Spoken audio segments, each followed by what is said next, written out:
Hello everyone and welcome back to Bitwig Studio and Music Production. This is lesson 5.29, and in this lesson we're going to talk about how we can generate a couple of different waveforms inside of the Polysynth using our very simple low-pass filter here. Now we know in the Polysynth we have access to a variety of wave shapes, from a pure square wave up to a sawtooth wave an octave above. And we've looked at the harmonic series on these, and really that is the fundamental behind all types of synthesis, really. What you're going to want to do in most cases when you're trying to either replicate an acoustic instrument or replicate a synthesized instrument sound that you really like is you'll put it into a span and you'll study the harmonic series on it and also how the amplitude curve is working on that sound, and then you can go into the synthesizer, and if you understand the harmonic principles, you will be able to come up with something very, very close. Obviously, there's a lot of processing that gets done to these sounds, but you can get in the ballpark and then you can go ahead and do your own processing if you want. Now, classically on analog synthesizers, we typically had access to a couple of different wave shapes.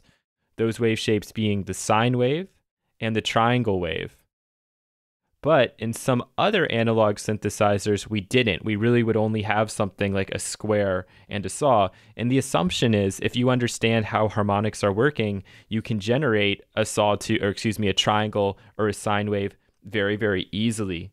So we're going to generate those, and at the end I'm going to talk about why having access to both a sine wave and a triangle wave can be really, really helpful and beneficial to your sounds. So let's go back to our good friends at the University of Oregon, and I've already gone to the triangle wave page. So the triangle wave is odd-ordered harmonics with a really steep cutoff going up. So you can see that our third overtone here, our first harmonic, if you could, our first partial, is really, really down low compared to the square wave, which also uses just odd-ordered harmonics. And we can actually listen here. This is pretty cool, to what this sounds like.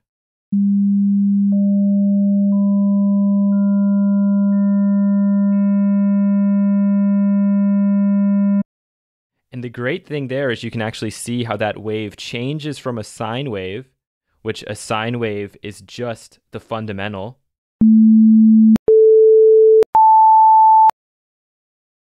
And then we have this triangle wave here, and you watch it as it starts with just a sine, just one overtone, just the fundamental, and then shapes itself into becoming a triangle wave by adding in these odd-ordered harmonics. Really, all they're adding here are different sine waves at these places.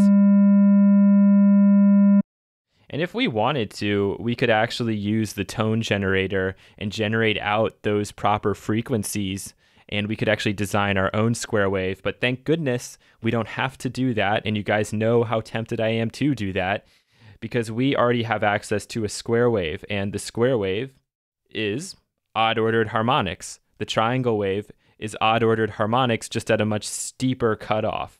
So what I'm going to do is I'm going to use our low-pass filter here. I think by default it is set like this to the first type of low-pass.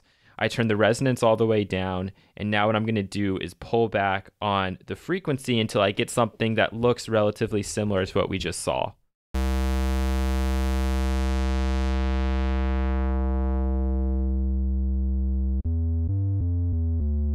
We can actually go up an octave to make it so you can hear it. And since we are taking away so much of that harmonic spectrum, since we're taking away so many of these overtones, we're also losing volume. So you might have to crank the output up a little bit as well.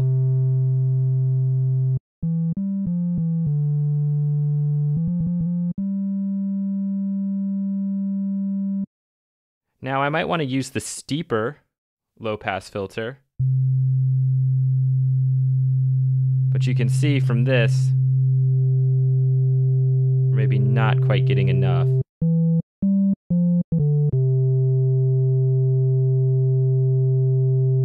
I'm going to go back, I think, to the other one and just pull this down quite a bit.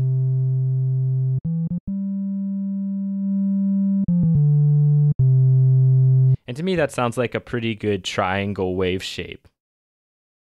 Now, the other thing I might want to do is apply key tracking to the filter so that as I go up the keyboard, we're not going to start to lose some of those upper harmonics. So right now, if key tracking is off, we'll start down way low and just watch the harmonic series as I start to go up and up and up on the keyboard.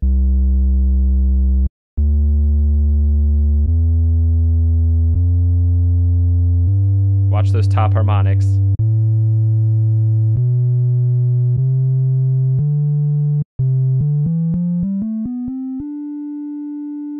So you can see when we started down way low, there was a lot more going on.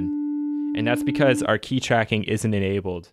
So what I can actually do is start down an octave lower, get myself a nice sort of triangle wave, and I'm going to put key tracking up to maybe like 50, 68%, something like that. And now as I go up the keyboard, I should keep the same amount of harmonics all the way through. And you can see when I turned key tracking on, it actually took some away to compensate. So we'll pull this back up. And now if I go up a couple octaves, we're still getting a similar number of overtones there. And it will continue like that all the way up the keyboard if we have key tracking enabled. So that's how you're going to generate a triangle wave. And triangle waves are great because they're still factoring in those odd ordered harmonics, which again, that's the 3rd, the 5th, the 7th, the 9th, the 11th, the 13th, etc. Very pleasing, very consonant intervals in Western music theory and in Western music harmony. And these are great for just either putting at the very bottom of a sound if you need to fill it out, or adding just a little bit extra if you're missing something. So to generate a sine wave, which you're going to use a sine wave for similar reasons, sine waves are very classic with subs, which is why I was surprised when I got the synthesizer and put on the sub that it was still a square wave. But we can get a sine wave just as easily here by going to our steeper mode and just pulling back the filter frequency until we're left with just one overtone. If something else is creeping through a little bit, that's okay. It's going to be impossible to generate a pure sine wave tone. Whoops. But now we have a sine wave, and you'll hear this if I go into the sub range. If you have some good headphones on, I can also add in some additional gain.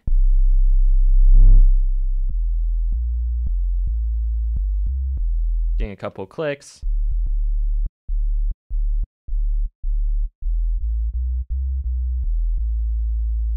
And just like that, you have a pretty, really beefy sub bass using just a sine wave.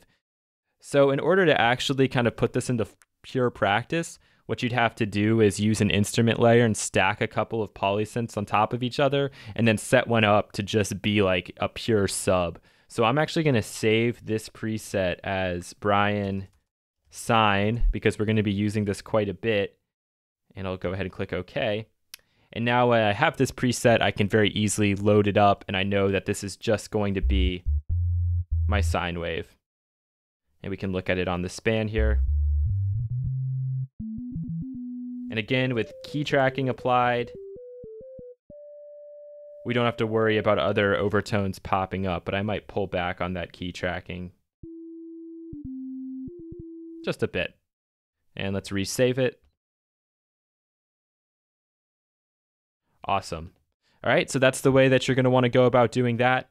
In the next few videos, we're going to start talking about ways either inside of the synthesizer or by using effects that we can add to this harmonic series. And we're going to be talking about some of the logic to how this all works with digital versus analog distortion and those sorts of things. So thank you so much for watching, and you'll hear from me again in the next lesson. Take care.